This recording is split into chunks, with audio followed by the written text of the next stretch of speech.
Good afternoon, everyone. Welcome to the EISA online events. I'm Rebecca Peddi, Associate Professor at the University of Macedonia in Thessaloniki and a member of the EISA board.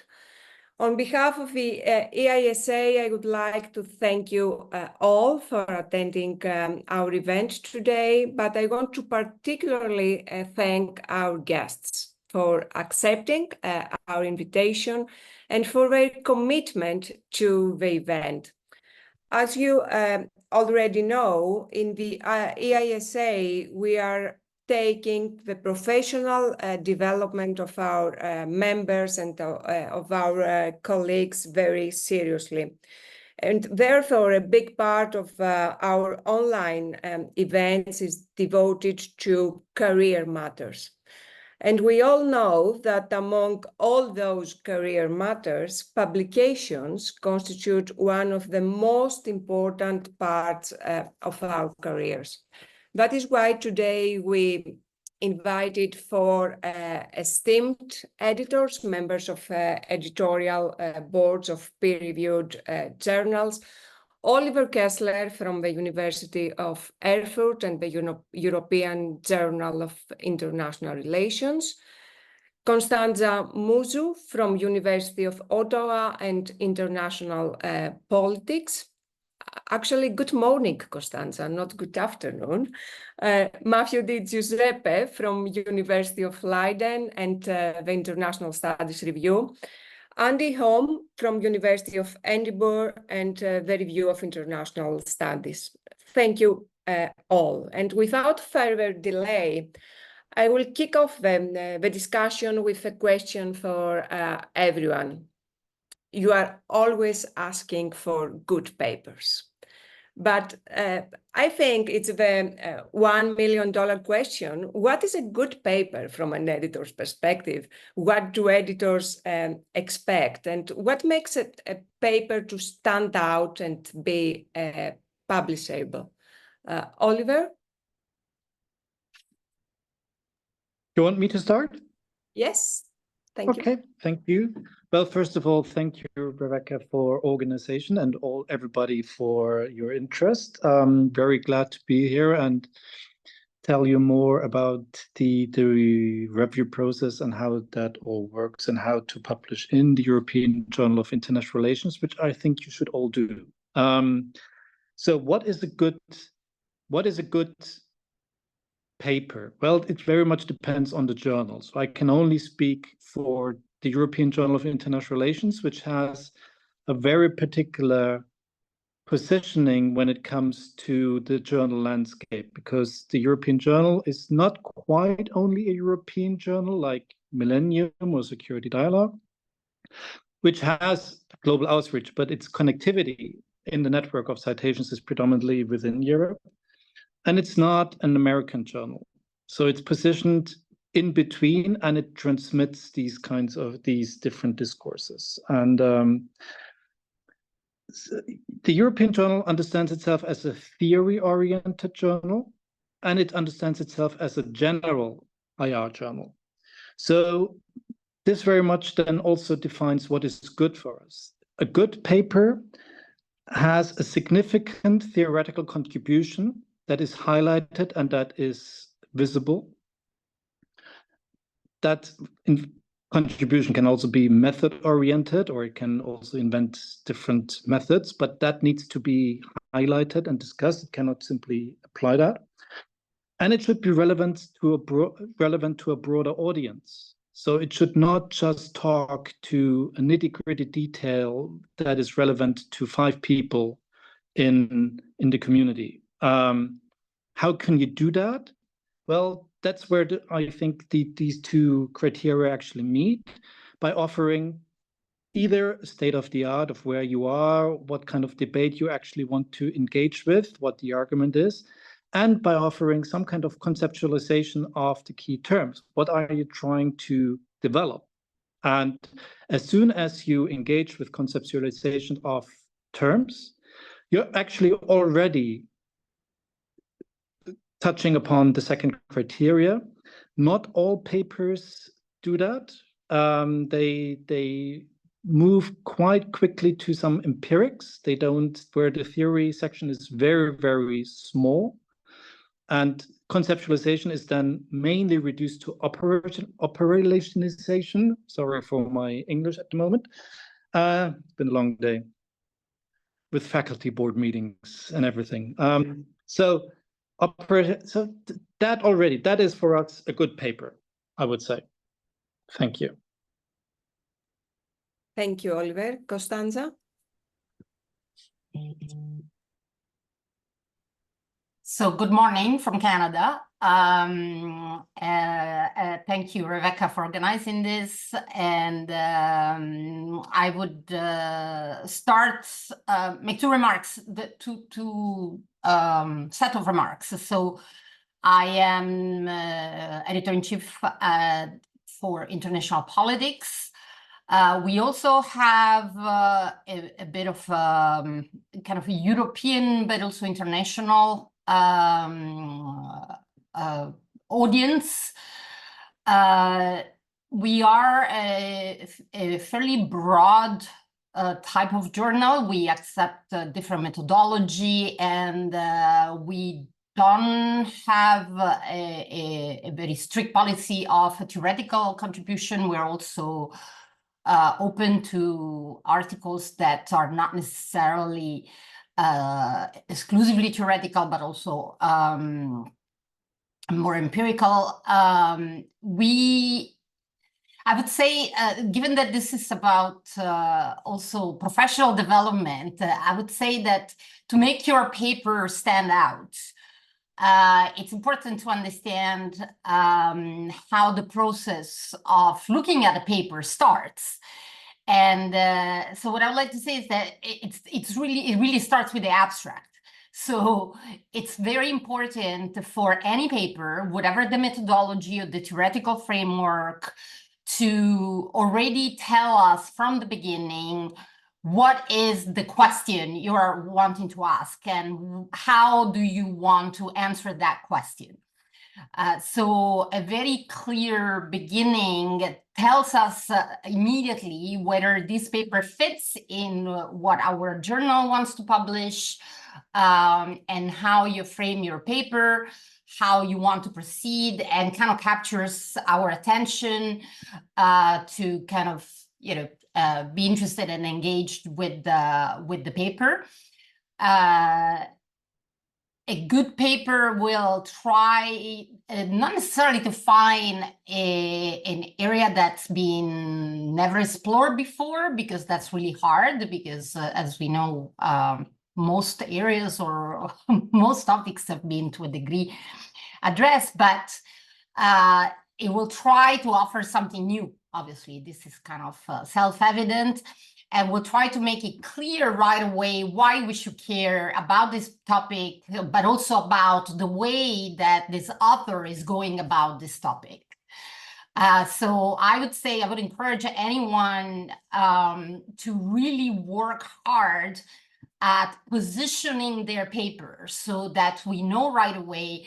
I'll make an example just to wrap up here. We have received dozens and dozens of articles on a topic like the Belt and Road Initiative, for example. So why would we look at a paper and be more interested in a particular paper? You have to tell us right away, right? The topic per se doesn't say much, right? The Belt and Road Initiative could be anything. You have to tell us right away what is the interest of your question, why you're offering something new on the analysis of this question that is worth for us to read and worth for then all our readership to read. So this is the first thing I would want to say. Thank you, Costanza. Matthew? Sure, and thanks for having me. First, at ISR, I'll say that a good paper is not a hypothesis testing paper. We have a very special mandate at ISR to produce analytical essays and forums and book reviews. And if you send us a hypothesis testing paper, it's going to get desk rejected. So I have a feeling some people just work their way down the ISA journal line, but unfortunately, that's not what we do. So you'll be getting a quick turnaround from us on that. But beyond that, we're looking for analytical essays that seek to clarify and chart a new path for the discipline. So the idea is really central to what makes a good paper, right? And there's lots of good ideas out there, but once you pair that up with good execution, clearly identifying for a very broad audience what's really important about this paper and how this is going to move the discipline forward is what we're really looking for, and that's what our most successful articles do. And I'll get back to that broad audience. We tend to get very siloed in academia, and we tend to write just for 10 or 20 people writing on the same topic. We're not looking for that at ISR, right? We're looking to speak to the entire discipline, as broad as international relations might be. So we really appreciate it when authors reach out and not just speak to the 20 people working on a very specific thing, but to the entire discipline. And that means also not using technical jargon that only a few of you understand, but trying to really simplify the language so it speaks to a broader audience. And that ultimately benefits you in the end, right? Because then it's easier to understand and more widely cited. But ultimately, I think the question of what makes a good paper isn't really up to me or the other editors as ISR, but up to the reviewers for the most part. But these are the patterns we sort of recognize, is that good ideas matched with flawless execution. Thanks. Thank you, Matthew. And what about the review of international studies, Andy? Thanks, Rebecca, and thanks everyone for joining. The review is, I suspect we sort of self-identify a little bit like EJIR in that we've long been kind of considered, I think, the British Review of International Studies informally. It's a British International Studies Association journal, but we are very keen to kind of move beyond that and to globalize the journal even further than it has. I think it's gotten more global in reach and readership and substantive topics, and we are keen to kind of push that forward, not least by having an editorial team spread over 4 continents now. We are also a generalist journal, so we wouldn't reject, say, a methodological paper out of hand, but we just don't get many pure methods development papers. What we tend to see more of are either theory or original empirical papers.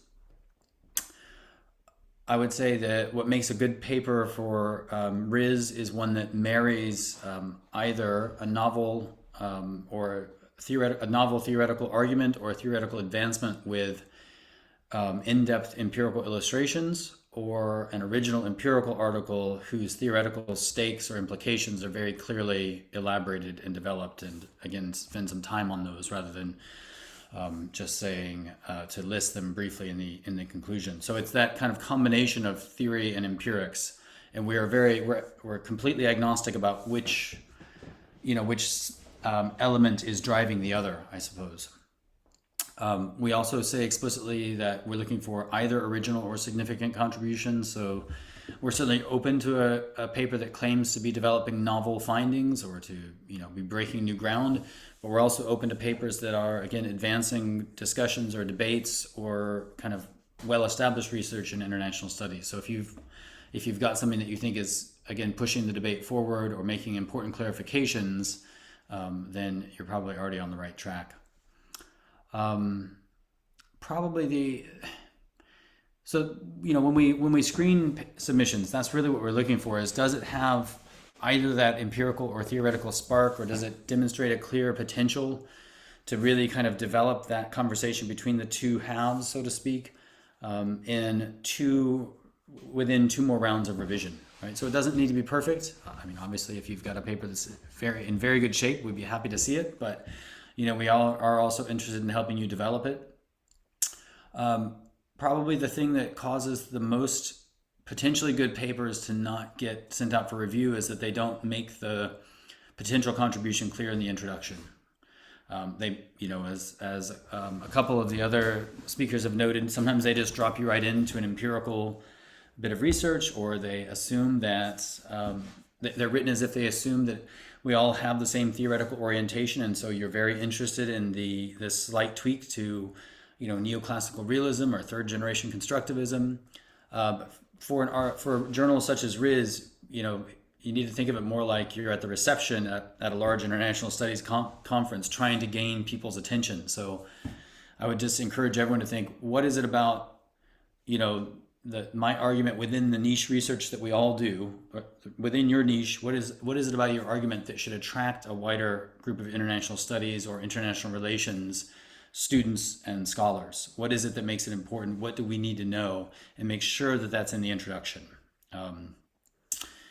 The body sections often stand on their own merits because they tend to have been worked pretty hard before you submit, but it's the way the introduction highlights those points or links to them that really kind of makes or breaks an initial submission.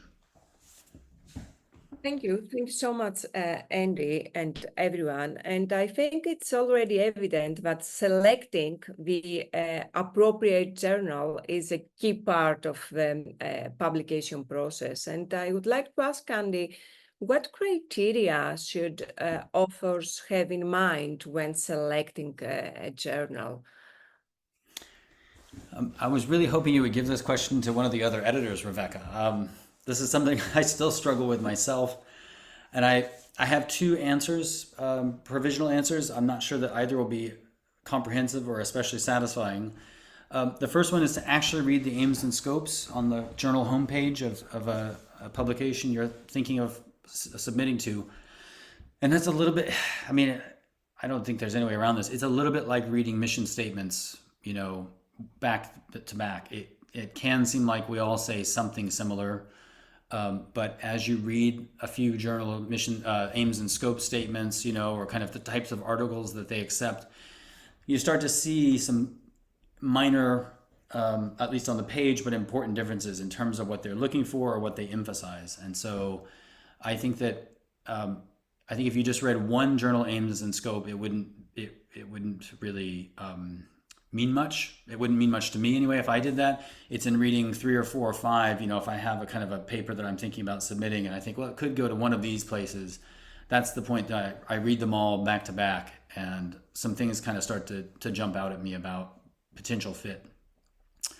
Article type, submission type really matters. So if you've got a 4,000 word kind of extended, review essay, it would be important that the journal takes review essays, and what that, some of them have very explicit standards. It needs to review at least 3 or more publications, or they might not.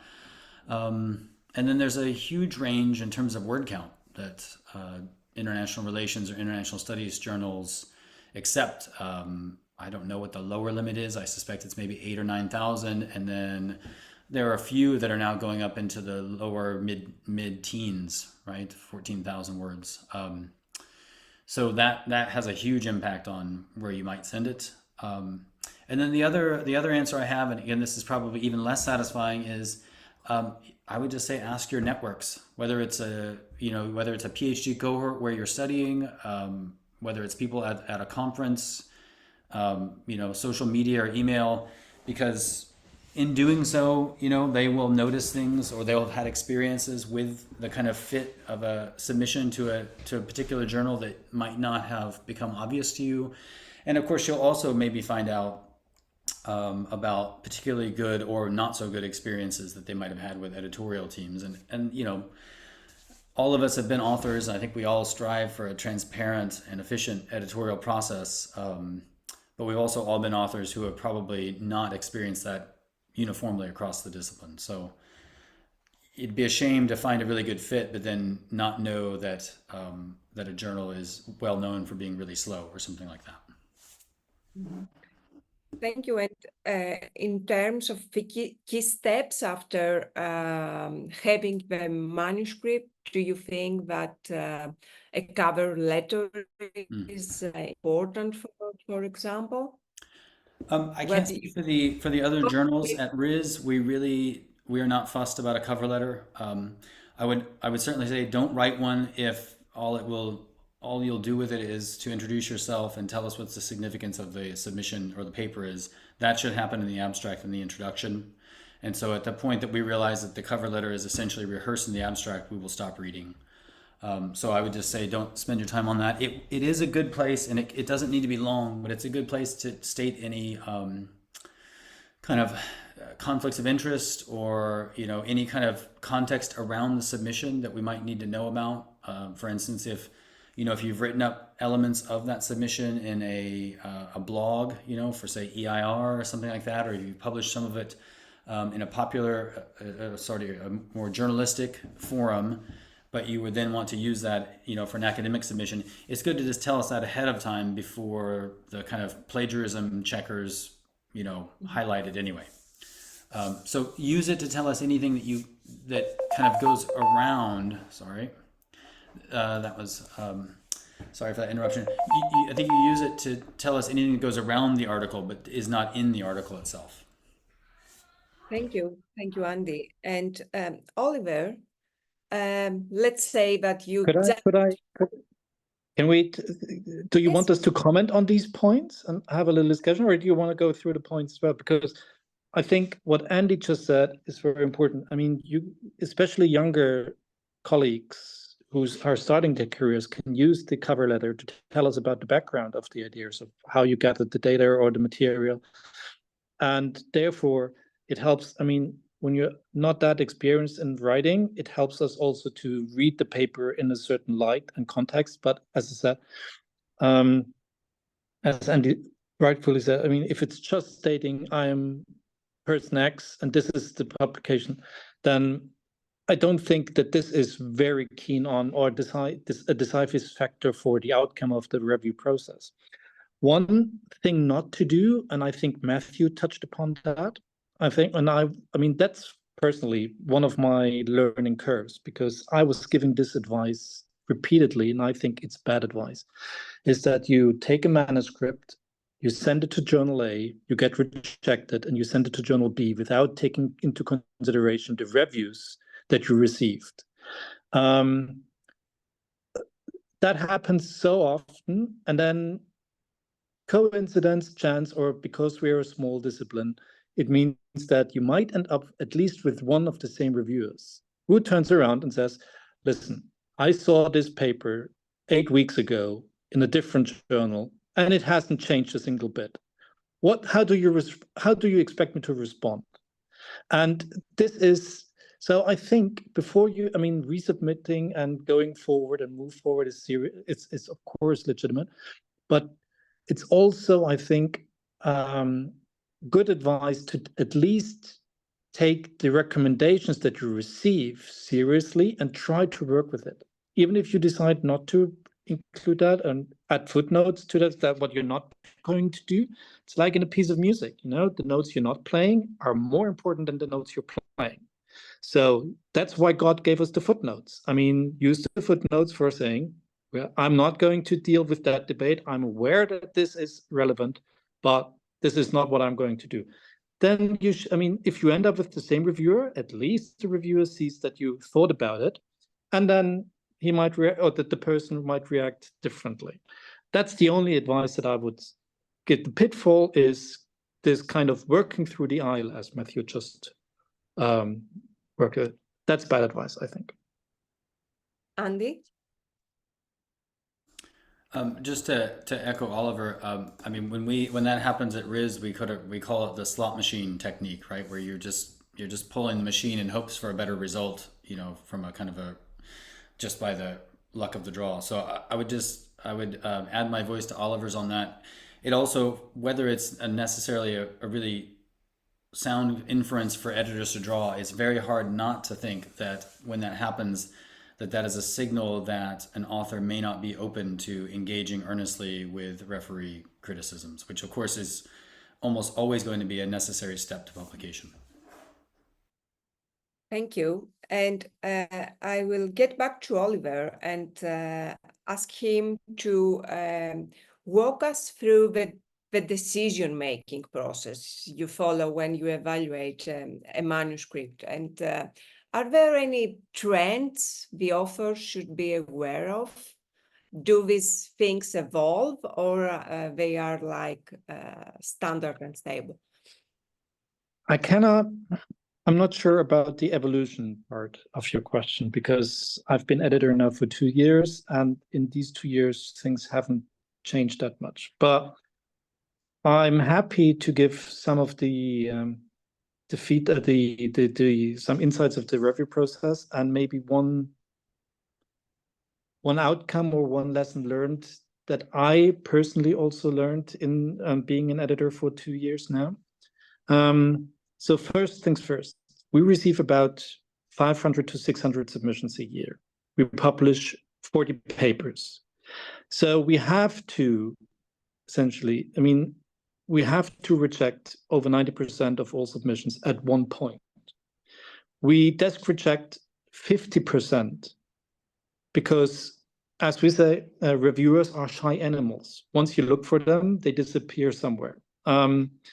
So we cannot send all the papers, even if we think with this, there is a very interesting idea, if it would go through 2 or 3 rounds of revisions, we have to desk reject it and tell the author, well, there is an interesting idea, come back when it's more advanced. So we have to be very selective of what we can send into reviewers. But how does it work? So you submit your manuscript to the system. Then the managing editor looks at that manuscript, does all the checks, see whether it's actually anonymized, whether there are cross-references, whether it's okay.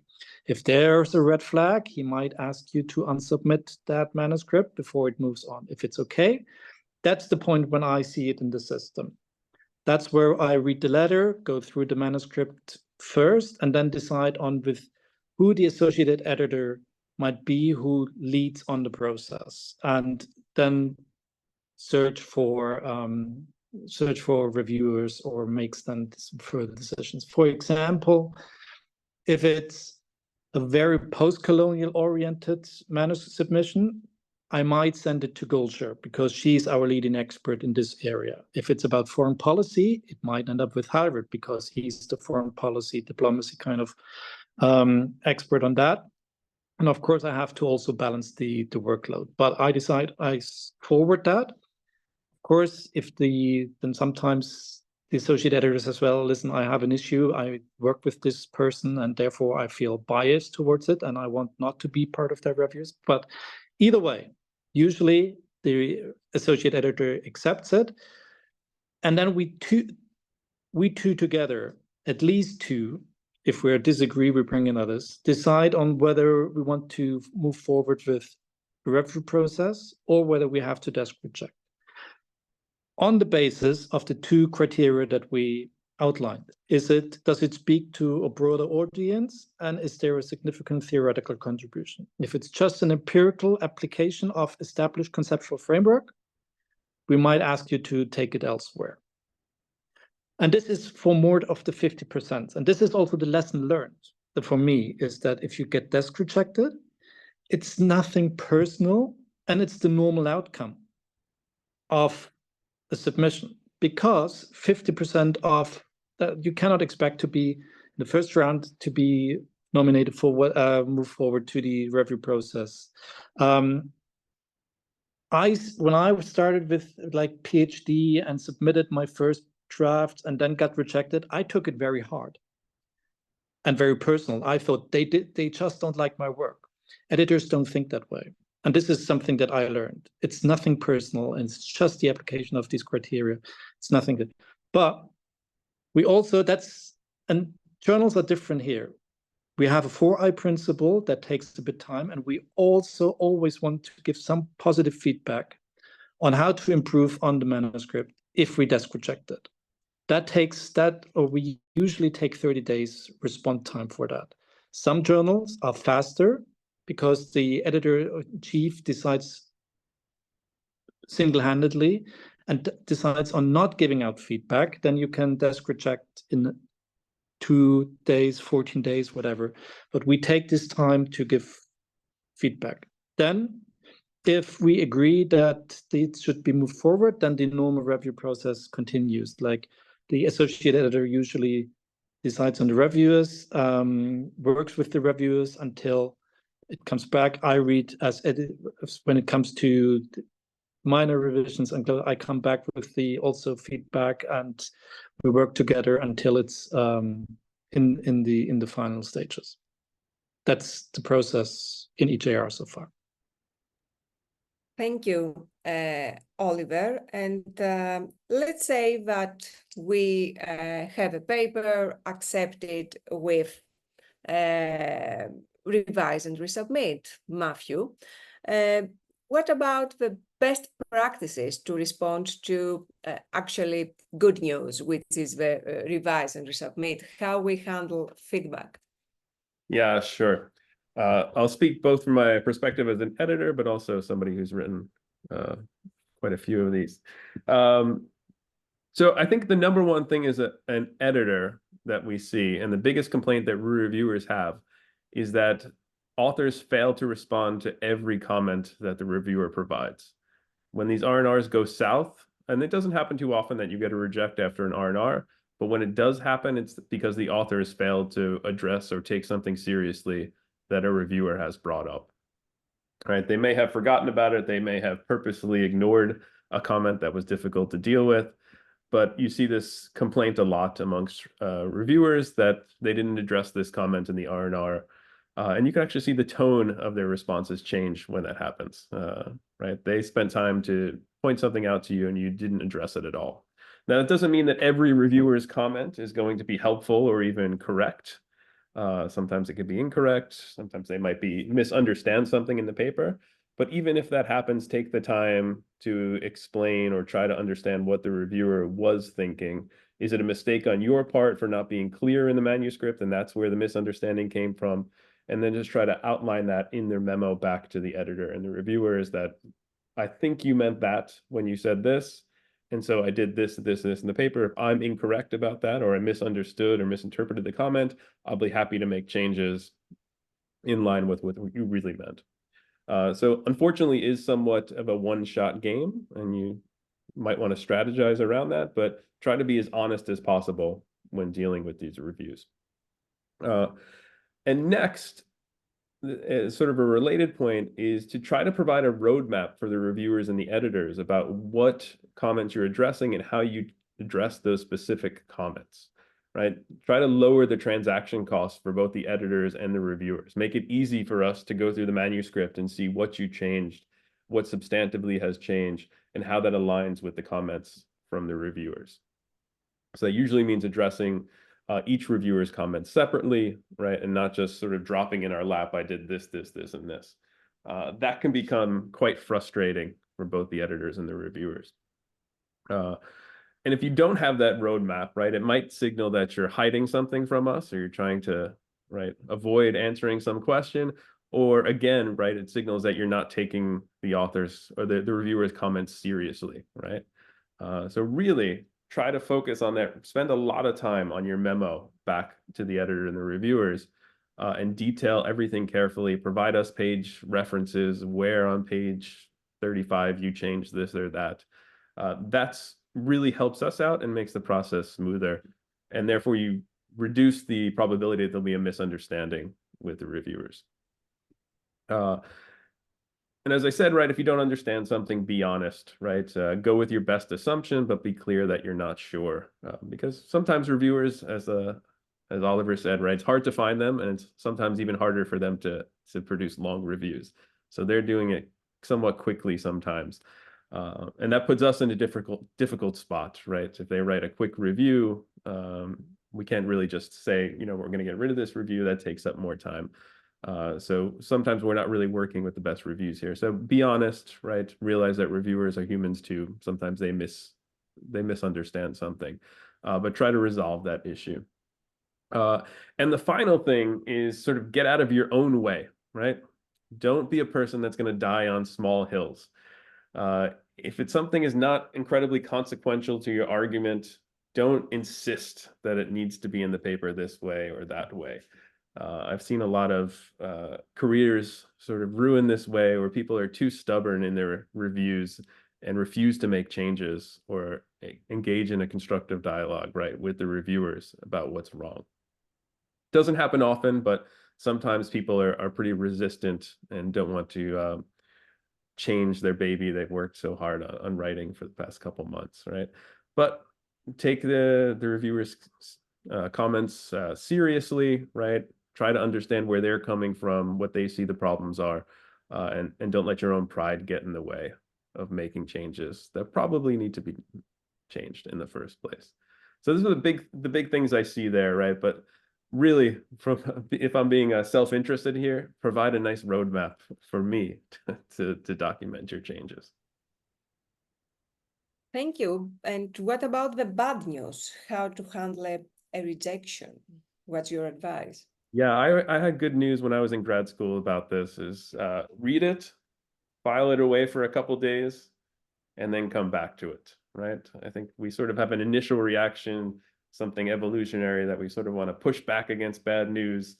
And before you start writing that letter back to the editor about how terrible the reviewers are and how unfair this process is, take a moment to cool off, and then come back with fresh eyes in a couple of days. And usually read the memo back a few more times and see if you can understand where the problems are.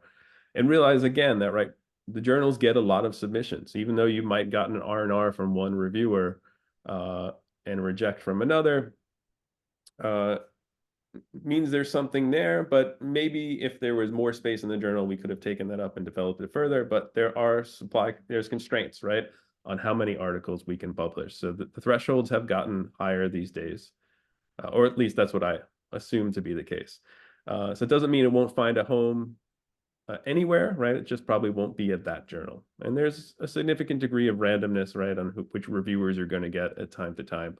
And so just keep trying, take the reviewer comments seriously, and revise it and get it back out the door. Thank you, Matthew. And I will want to ask Costanza about reviewers. As everybody already mentioned, and as we know, reviewers are an important part of this process. So what about the mystery of reviewer 2? Or how do you choose your reviewers? And what do you expect from them? I believe this is important from an author perspective, but also from future reviewers who are hopefully in our audience. Well, I would say that, first of all, reviewers have become a little bit like unicorns, in the sense that it's really hard to find them. There are citing reports, but they are unconfirmed. What does that mean? That means, and I have to say, I don't know if there is correlation or causation there, but especially since COVID, the rate of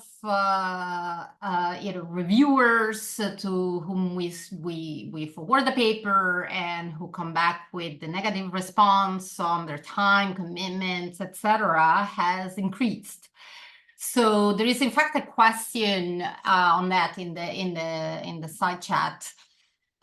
So the way that we do this at International Politics is that we will send the paper to 2 reviewers, and we give them a certain amount of time, not a long time, but more than 24 hours, to get back to us to tell us whether they can do this or not, so whether they're willing to do a review or not. We choose them based on a variety of factors that can go from our own knowledge of experts in the area to obviously even the bibliography that the author offers, or starting from there in kind of a snowballing process of figuring out who might be the better people to review this paper. And then we send out the paper, we give them, normally it used to be a couple of weeks to get back to us to see whether they can do it or not. We are actually cutting down on this time, because what happens is that then until the person gets back to us, time passes, and then we have to find more reviewers. So let's say we get a negative response, the reviewer is not available, we have to find another one. And if each of these person takes 2 weeks, we might be significantly delayed. It is a little bit better now, but certainly I can say during COVID, sometime we've sent papers to upward of 10 reviewers before before we came up with 2 reviewers willing to write a review. So if you do 2 weeks per reviewer, you can imagine how much this can increase the time of processing the paper. So someone has actually asked in the side chat if it's a good idea to offer names for reviewers.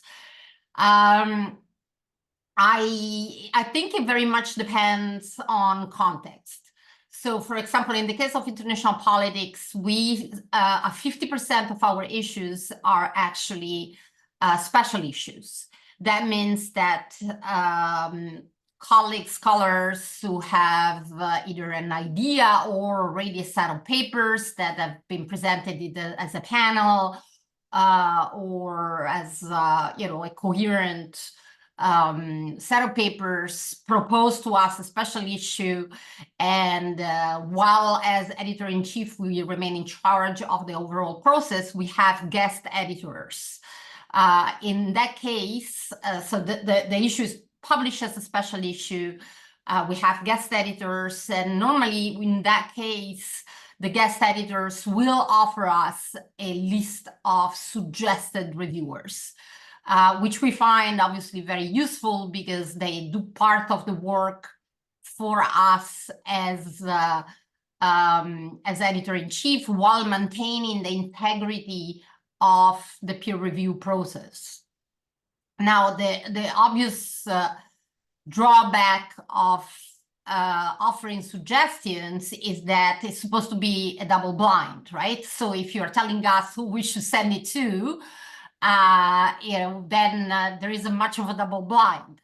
So I wouldn't necessarily recommend that. This is why I'm saying that we have guest editors, and in this case, it's the guest editors that suggest people to us. We still make a decision as editor-in-chiefs. There's 2 of us, myself and Michael Williams at Syracuse, and we make that decision ultimately, but it's helpful to have a list of reviewers. It has happened occasionally that if we have sent it to many people, we think that the paper might potentially be of interest, but we're really struggling to find the second reviewer maybe, but we think there is potential, we might ask for suggestions. Again, with the caveat that it has to be someone that, has never seen the paper before, with whom you have no personal contacts or friendships, or with whom you have not been co-applicant to a grant, et cetera, et cetera, et cetera. But it's really very much an ad hoc situation. So I wouldn't, as a standard, send the paper and say, here are the reviewers, because it just kind of undermines the whole double blind process. So I would like to answer a couple of questions that I saw in the side chat. Also, one about resubmission of an article that might have been rejected. Yes, I mean, that as long as my colleagues have highlighted earlier, the submission is different from the original one. So if your paper has been rejected, you can potentially decide to incorporate all those reviews and do a lot of work on the paper, and then you can resubmit the paper. Obviously, I would flag that it's a resubmission. The system will flag it for us, right? Because it's likely that the kind of automatic system will tell us this is a resubmission of a previous paper. So I would certainly, in that case, explain that you work on the paper. I wouldn't do it 30 days later. I would work on the paper a little bit longer. But there isn't a rule that says you can never ever resubmit to our journal, other than the fact that obviously submit the same paper or with minor changes is going to get rejected. So I would explain why you're submitting. That's where a cover letter maybe would give us some guidance on, you know, why should we not desk reject a paper that has been rejected before. Thank you, Costanza. Sorry. Proceeding with the Q&A part, and I encourage everyone to post their questions on the Q&A chat. One last question for everyone, and your brief answers, please, on AI. AI is everywhere. So how has AI affected the publication process from an editor perspective, but also from an author perspective? Do you think that you have received AI-generated texts, for example? Yes, Costanza, thank you. I think so our ability to spot AI is dependent very much on the systems or the kind of automated system plagiarism check that we have. Not all plagiarism, anti-plagiarism software is updated to actually spot AI-generated text. And even those who do, might actually identify AI-generated text, even if it's simply, let's say, a text that's been cleaned up using AI. So I am myself not an English native speaker, so I understand the desire that people who are submitting in English and that's not their first language to clean up, you know, using Grammarly or other type of software. And we do know that something like ChatGPT-0 or other instruments will flag it as AI generated, even if in fact it's entirely written by the author and is only been cleaned up, so to speak. So we are a little bit, you know, skeptical even of those flags that might come from something like ChatGPT-0. At the level of students, it's definitely AI galore. So yes. At the level of journals, I can't say that yet. We've seen a whole lot of that, like whole text generated by that. If I had to say that we have a very, you know, already a very clear, you know, uptick in that, I wouldn't say that, but it's certainly a challenge. I think it'll take us a little bit of time to catch up to all the aspects of it.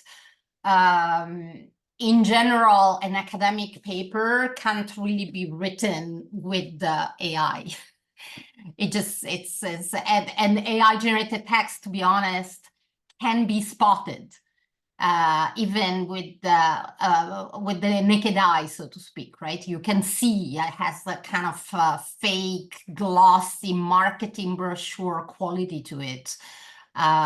You know, it sounds a little bit like a travel agent description of your holiday in an all-inclusive. So you can kind of spot it anyway. You know, we'll have to see how technology catches up, but then we'll always need the kind of eye of the editors to say, no, this is still fine. It's just the language is being cleaned up, rather than, no, this is an entire hoax of a paper and we're rejecting it. Mm-hmm. Any other experiences or views? I'll just say that ISA has taken this on about a year ago, and they have guidelines on the ISA journal sites, which sort of say you have to, if you're going to use AI tools at any point, it needs to be clearly documented within the manuscript. Of course, this isn't a fail-safe solution to the problem. And of course, reviewers and editors can't use it at all. So if you're going to use it, just be honest about it. Of course, that's not what really people are using it for in the first place. But I'll say I haven't seen anything that looks suspiciously like AI. Perhaps that gets that gets weeded out at the desk rejection stage before it gets to me. I would hope, but we haven't had any complaints at editors' meetings that we're getting AI generated articles just yet. Okay. Hopefully that's a good sign. Yeah. Thank you. And let's start with the Q&A. First question, are papers with theoretical advancement considered even though they utilize a single empirical case, or are they automatically desk rejected? Who wants to answer? Maybe Oliver or Andy, who touched upon the theoretical advancement and the balance between theoretical and empirical?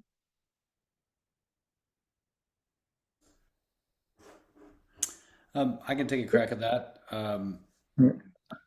Oh, sorry, Ollie, do you want to go first? No, go first. I just had to read the question. We certainly wouldn't reject it out of hand. Again, we tend to publish more things that do blend theory and empirics in some kind of creative way. I think it really depends on how that paper pitched or framed or contextualized the empirical case. So if it said, here's a theoretical advancement and I'm going to test it with a single case study, then our kind of, case study methods antennae would go up, and we'd start thinking about whether the rationale was sufficient for doing that. If it's a theoretical argument or advancement with empirical illustrations, they don't necessarily have to be from the same episode. They could be kind of just the most evocative illustrations of particular points in the argument, or it could have a running single case illustration, but in a sense where it really isn't a case study, right? That is used as theory development, but rather a case-based illustration for theoretical elaboration. So we certainly wouldn't reject it automatically. Oliver? Yeah, I would agree with what Andy said. And it very much depends on what you understand as empirical case. For example, if you take COVID as an empirical case of how things, or the conceptual challenges that COVID and the policies have formulated. And we published a paper recently that dealt with the governance of COVID fatigue, and used that example to advance a theoretical argument. So it sounds like we're talking in a theoretical terms about a theoretical paper that uses an empirical case, regardless of what that might be and what we understand that empirical case to be. So I don't think that this excludes it. So it's perfect. It can be, perfectly fine. And we've seen many theoretical papers that use various cases or examples and, different things. So it very much depends on the paper and what you try to argue. So context is important. I would fall here back on my constructivist inclinations and say, well, very much depends, but certainly not excluded. It's more important not about how many cases you use, but how well documented and fine-grained the theoretical argument is. Thank you, Oliver. And Constanza, you mentioned early in this event the importance of a good abstract and a good introduction. And we have a question. Do you remember any specific examples where the abstract or the introduction had an amazing hook that caught your interest immediately? Yes, although obviously you don't make a decision on the abstract, but definitely the abstract is the first, it's your business card, right? So what I have seen all the time is that the abstract is terrible, almost like an afterthought. And every journal works differently, but international politics works certainly different from what my colleagues were discussing, in the sense that we get the papers first as editor-in-chief, and we make the first decision. So we make a decision on desk rejection, and then our assistant editors work on finding the reviewers. And I cannot count the number of times that the abstract was immediately terrible, and then the introduction followed on how bad it is. And you kind of lose the editor at that point, because you know, the likelihood that the rest of the paper is going to be much better, you know, decreases as you go from line to line. So I would say you have to work on that abstract, and if I am on page 5 and I still don't know what your research question is, because you're still telling me the context, the framework, etc., but I don't know what you want to do with this paper, the paper is likely to get desk rejected, because it's, you know, it's just bad construction of the paper. So I would say it's really important to put your best step forward. Yes, in the introduction, but also in the abstract. It's not an afterthought. Don't think it's an afterthought. It is a hook, so to speak, right? Like I see the abstract, I read that, immediately see, oh, this is interesting. I want to know more about this. And this is also how down the line many readers will choose to read your paper and maybe then quote it in their work. So you do want to put some good work in there, but then obviously it's the substance of the paper, right? You can have a perfect abstract and then you start reading and then there's nothing else but the abstract. In that case, obviously that also doesn't work. But being sloppy at the beginning is not a good policy, right? Because you have to consider that, you know, journals get a large amount of articles, and so you kind of want to capture the attention right from the start, like you would in any other context, right? You want to start on a strong footing. Thank you, Costanza. And another question, is it better to start with article review? There is a fear among younger academics caused by senior ones that it is very difficult to get accepted with an article. It seems that we have many early career scholars in our audience. We have also another question from a fresh starter. For fresh starters in academia, is it a good thing to publish previous thesis, dissertations? And how is that assessed with regards to plagiarism, self-plagiarism? So who wants to take those two questions from young scholars? Yes, Costanza, thank you. And Matthew then. I'll just answer briefly on publishing, you know, dissertations. It's very common to have a chapter of your dissertation turned into an article. I myself published a chapter of my dissertation before I even finished my dissertation. If you then publish the dissertation as a book, you would then mention that this chapter has previously been published as an article and kind of quote yourself. And of course, you disclose that to the publisher that, okay, this chapter has been previously published. Now, the other way around, however, it's a little trickier. So if you've already published a whole volume of your dissertation, you cannot take a chapter and say this is an article, or you can, but then in very specific circumstances in which you kind of explain this to the editors, and you say, okay, you know, I have this, I'd like to publish it as an article. Is that acceptable? You have to get a release of this from the original publisher, and then you would also explain that in the article itself. If you are taking, and this has happened, you know, if you're taking a chapter of your dissertation, do not make it feel like a chapter of your dissertation, though. Dissertations are meant to be a big, you know, volume. There is a continuum to them. So if you are publishing a chapter, it cannot feel like something without a head and a tail. It still has to be a standalone paper. right? So you still have to edit it and make it as a standalone paper, and not just stick it and plonk it into a journal and say, hey, here is an article, because it's not going to feel like an article, not going to sound like an article. So you still have to do some work.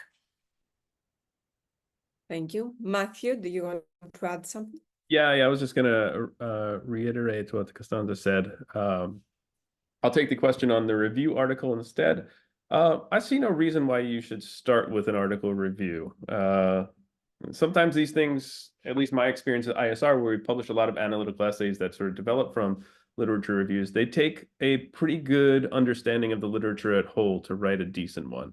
So it's not something you can just take in your first year of grad school and just go ahead and start writing an analytical essay, right? It takes years to sort of develop knowledge of the literature, to really know where the literature needs to go and how you want to convey that to the rest of the discipline.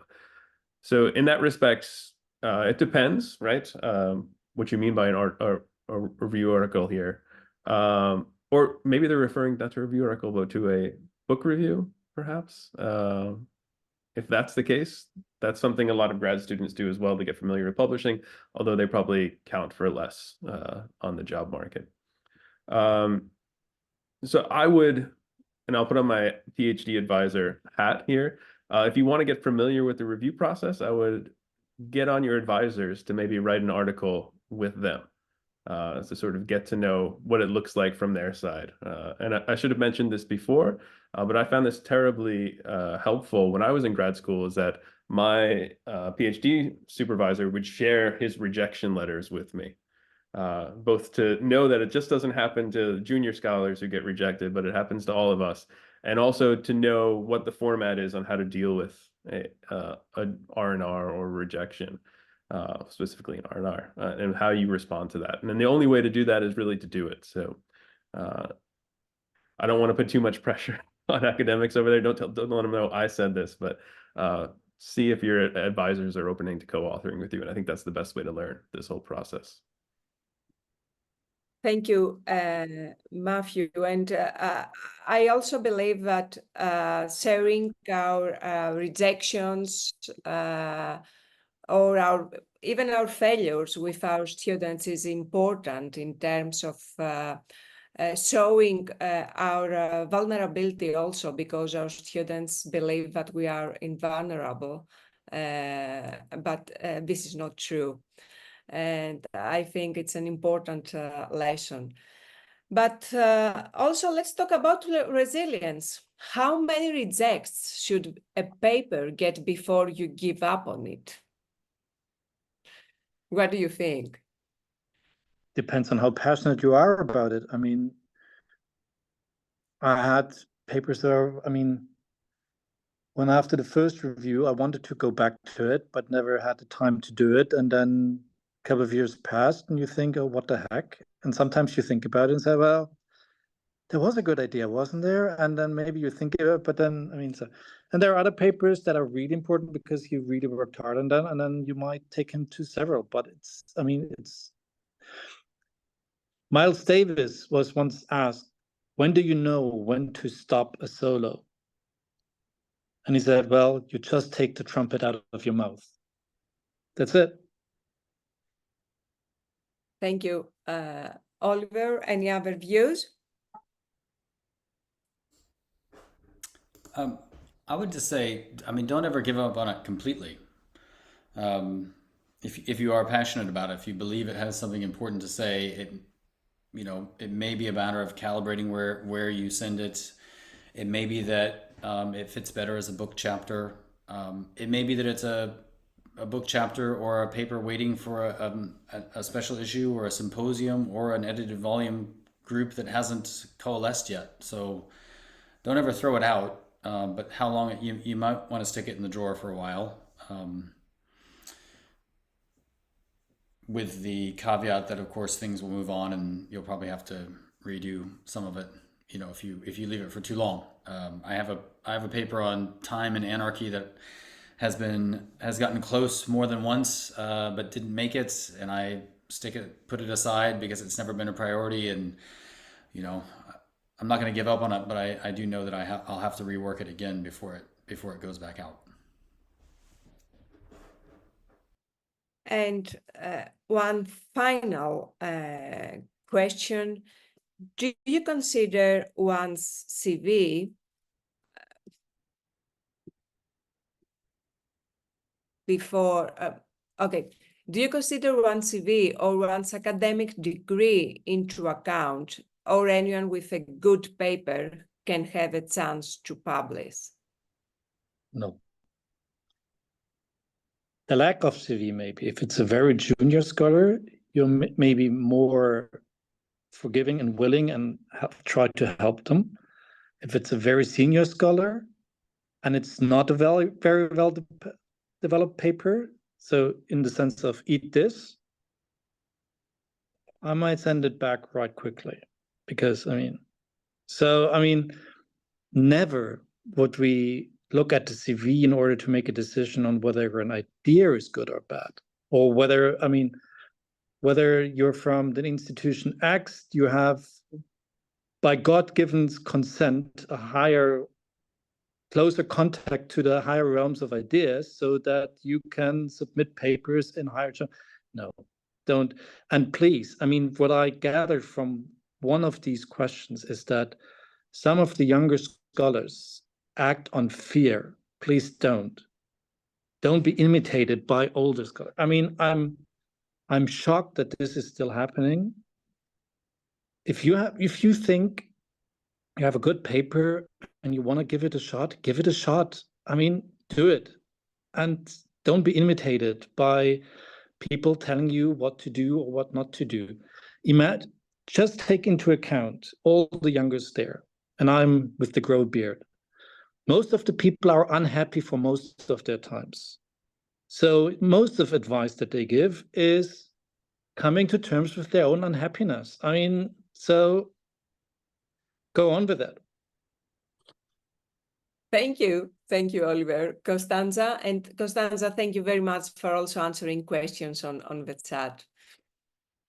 Yes, I wanted to answer maybe for everyone a question that was in the chat about the possibility that your paper or your ideas might be picked up, plagiarized as papers are sent out. I just wanted to clarify that in our search for peer reviews, we don't send out the paper. We send out the title and the abstract. So obviously there is no way to prevent someone to look at a title and abstract and say, oh, that's a good idea, I want to write a paper on that. But then they would have to write their own paper. So your paper is not disseminated freely to multiple potential reviewers. The reality is that we send the papers out, people take their time to answer emails, or sometimes they literally don't answer emails. And another experience that we have is that junior scholars are actually a lot better at answering, accepting, or saying no, or even saying no and then offering suggestions for alternative reviewers than more senior scholars, who sometimes feel that they are just too good for the rest of us, and therefore might not even answer a request for peer review, or they just say no and they don't offer other suggestions. So for any person listening, if you get a request from a journal and you cannot do it, that's your prerogative. It's always helpful to suggest other names, and it's nice to answer quickly so that the journal can proceed. Normally we build a list of potential reviewers, and then we set it up automatically so that sent out to 2 people, and then as soon as a potential reviewer refuses, another reviewer receives the request automatically. But until we get that response, the system doesn't send it out to others. What we don't want is, because reviewers are so difficult to find, we don't want to send the paper at the same time to 5 people, 6 people, right? We only send it to 2 people at the time because we need 2 reviews. We don't need 5, we need 2. So we send it to 2, and then we wait for these 2 people to say yes on the basis of title and abstract. Thank you, Costanza. And we have one more question on the chat, and I cannot resist asking it. Because I think it's important from an early career scholar point of view. Just how important is the whole Q1 to Q4 range? And is it better to keep on aiming for a higher tier journal or go for a lower one in the hopes of getting published? Should you aim for a higher tier journal or a lower one? Andy, please. And then Oliver. I think Matthew had his hand up first. Okay, I'm sorry, Matthew. Okay. Yeah. Well, I think based on our discussion, right, it has to be a good fit at the higher journal, but yeah, so something in the top quarter probably best. But talk to your advisors, let them give you advice. Even if you've finished your PhD, they're still on the hook for your supervision. So depending on your research area, right, the best journals will be conditional on that.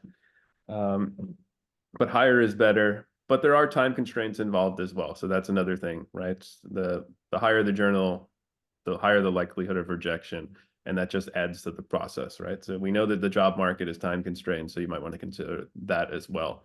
But never publish at a journal that doesn't have any market value, so to speak, right? That isn't going to be respected by people hiring. Thank you, Matthew. Andy? I mean, this is less from the editor side and more of this, I think, good advice I got, but it was to start at the highest possible good fit and then, take your chances. You wouldn't want to leave anything on the table, so to speak. I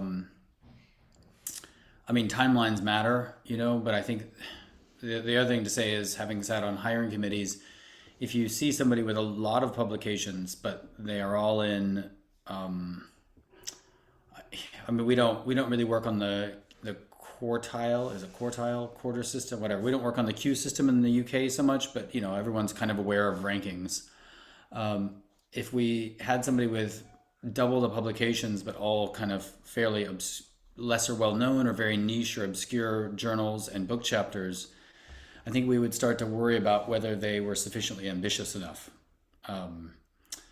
And most hiring committees want to hire someone who's ambitious, right? Because they want them to advance the mission of the university. So, I would say be ambitious. And, if it doesn't work the first time, yes, I mean, timelines do matter, but don't preempt yourself. Oliver? Well, I can only second what has just been said. I would probably ask differently and say, well, where are the journals, or where are the papers that influence that paper the most? Where's the debate taking place? And send it to that journal. If the key influential papers that influence your thought the most are in the European journal, the fit is there, you're entering a debate that's already established, I mean, send it to the European journal. And so again, don't be afraid, but also, I said personally, I was never that strategic about it. So I wish I was, but I couldn't care less about IO or all these. It's more about the debate. Can't care less. Seriously, come on. I would agree. Go where the debate is. Go where you think your paper will, get the maximum exposure, get the readership that you want. In a way, also the paper that attracts the people who would be interested in your argument, right? And so because we also measure the impact of a paper, how much it's been then cited elsewhere, that's an important consideration. But 100%, I would advise against, publishing in really obscure publications just because they are going to publish it, and you are going to be fine because it's published. It's the fact that when it comes to hiring, promotion, etc., this will be a consideration. On the other hand, as Oliver just said, it's not necessarily the publishing in IO that will, make your entire life. In some cases it does, but it really depends on the environment in which you are.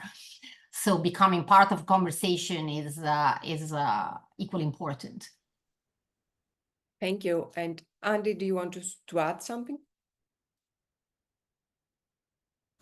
Sorry, just really quickly, this is not to contradict myself, but to say as well, though, that, aiming high, like we all talk about, say, top 20 or top 40 or Q1, Q2, but it seems, I have not checked this systematically, but it certainly seems like the margins in the rankings are getting smaller and smaller. I mean, some of the rankings recently, one thing, the impact factors for IR journals have gone up, which is good, I think, for us as a discipline. But sometimes the ranking, you can go from 17th to 21st and only drop by less than a quarter of a total impact factor point. So there's some really fine margins.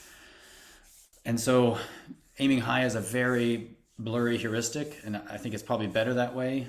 And then the other thing is that by the time your article comes out, the ranking may have changed. So don't split hairs too finely. I probably the highest ranked journal I've published in, I think, was International Affairs, and it was highly ranked when we were accepted. And by the time we came out, it had dropped a spot or two. Again, a spot or two doesn't matter, but we could no longer make the joke that we were publishing in the top ranked journal. But so timelines are, as usual, silly in academia. Mm-hmm. And Oliver? Yeah, and one thing that I learned during my tenure is that these indicators are constantly refined and redefined. It doesn't, how the impact factor is calculated. And again, there is another factor coming in. And then so I wouldn't put too much weight and intellectual weight on that. And I rather enjoy the right of the right of writing with somebody or exploring this idea and then see it published somewhere instead of being too fixed about where it's going to be published. I know that for some, it's the mode of existence to have an IO paper, and it's the own reasons to exist. But there are other forms of happiness as well. So enjoy the rides. It's fun. The ride. Thank you. And thank you all for your important insights this afternoon or this morning. I found it really useful. I want to thank Oliver, Andy, Constanza, and Matthew. I want to thank all the attendees and those who posed great questions. Our colleagues in CIN who supported the event. And hopefully we'll see you soon with another career online event from EISA. Thank you so much. Bye-bye.